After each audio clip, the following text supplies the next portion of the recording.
kids.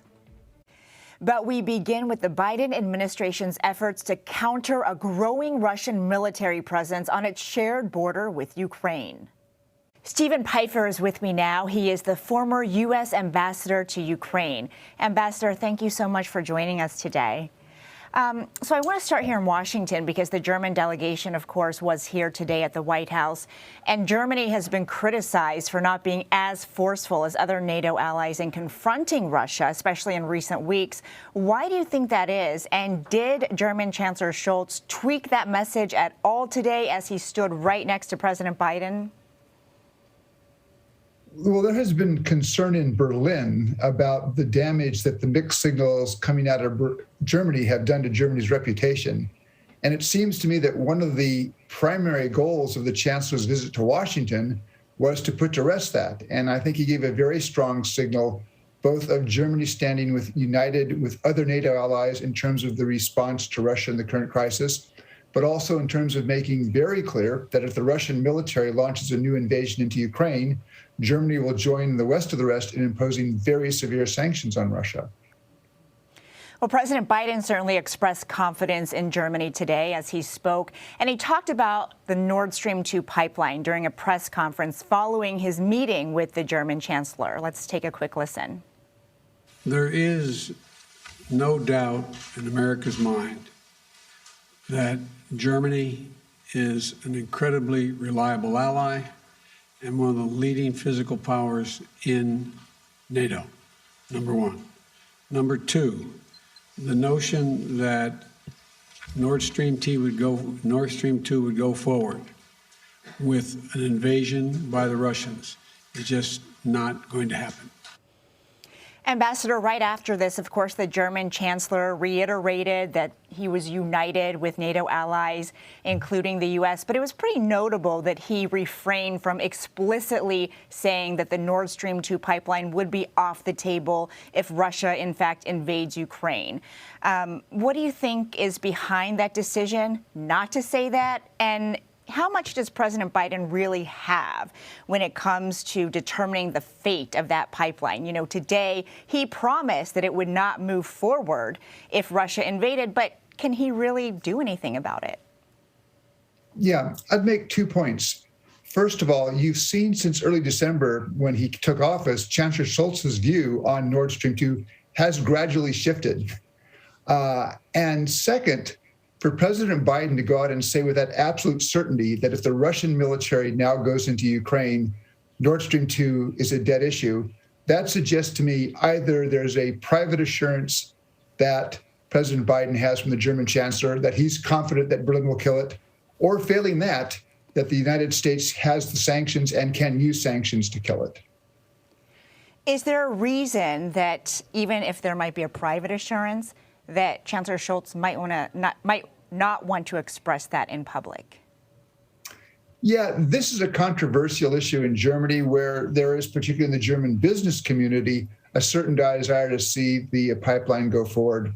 But my sense is in Berlin that as this crisis escalated, as the Russian military buildup has continued, there's a sense that Nord Stream 2 cannot be excluded if there are going to be serious Western sanctions against Russia. Got it. Thank you. As President Biden and Chancellor Scholz met here in Washington, French President Macron is meeting with President Putin at the Kremlin. How does his approach to Putin compare with President Biden's?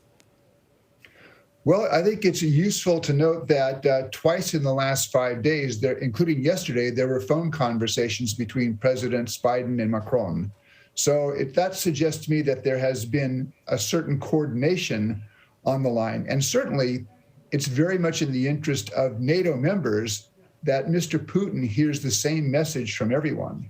And there hasn't been a great deal of readout on the conversations that took place. But my understanding is the Russian assessment of the talks with President Macron was serious, businesslike, but that Russia's key demands were not met. And President Macron said that France was not prepared to agree that NATO should not enlarge further, which seems to be the number one Russian demand going back to last December. And of course, a critical issue at the heart of all of this is NATO defending Ukraine's right to join NATO, not to actually join it, as they don't meet the criteria on things like corruption. But do you see defending the right as core to NATO's mission? Yeah, I think NATO here has taken a position of principle, and that is it's fairly clear, and the Russians know this.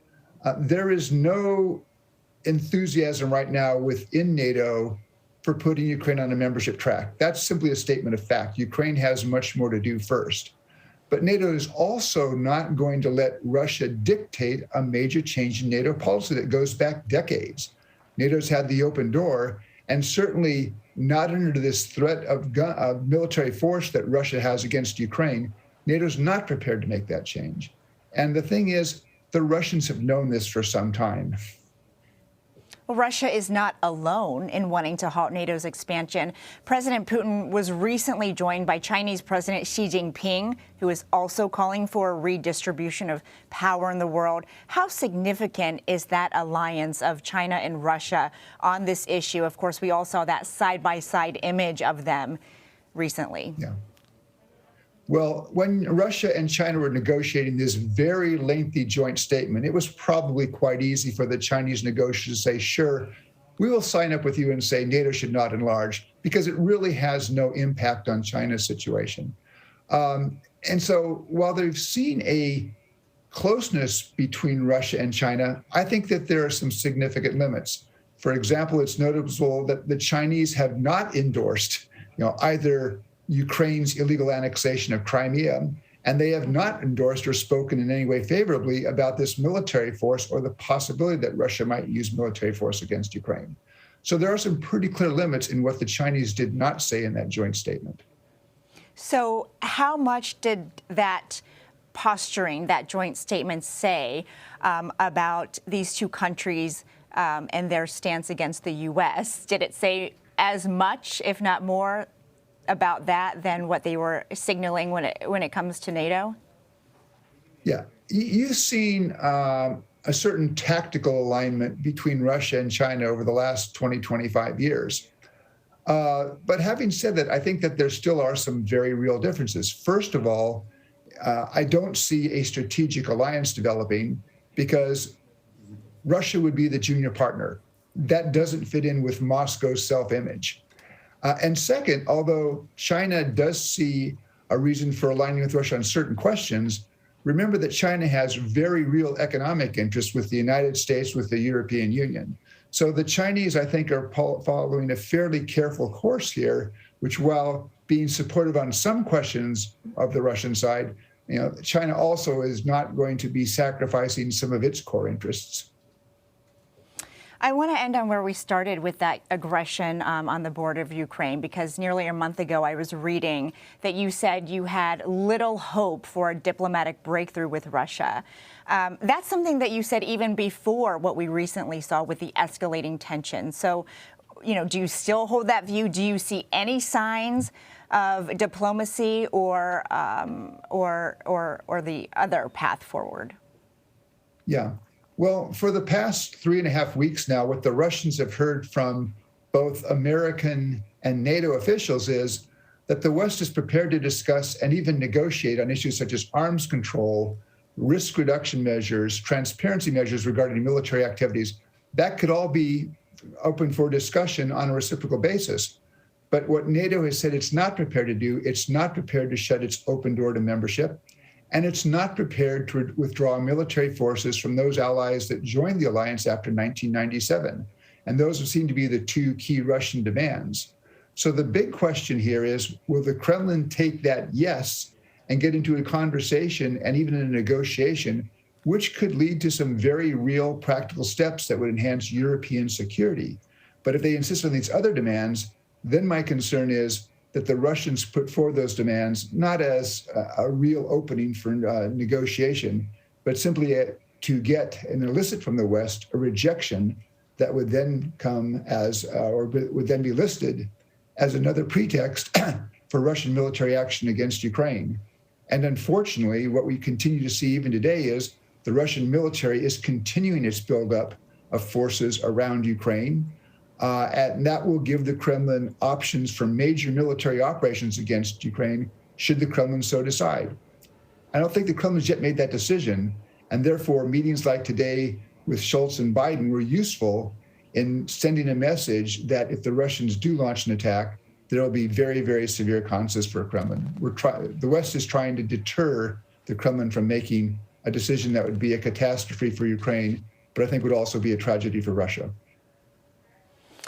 That is exactly what the president said today as well. And of course, we are all watching so closely. Ambassador Stephen Pifer, thank you so much for your time, and we hope to see you again on Red and Blue.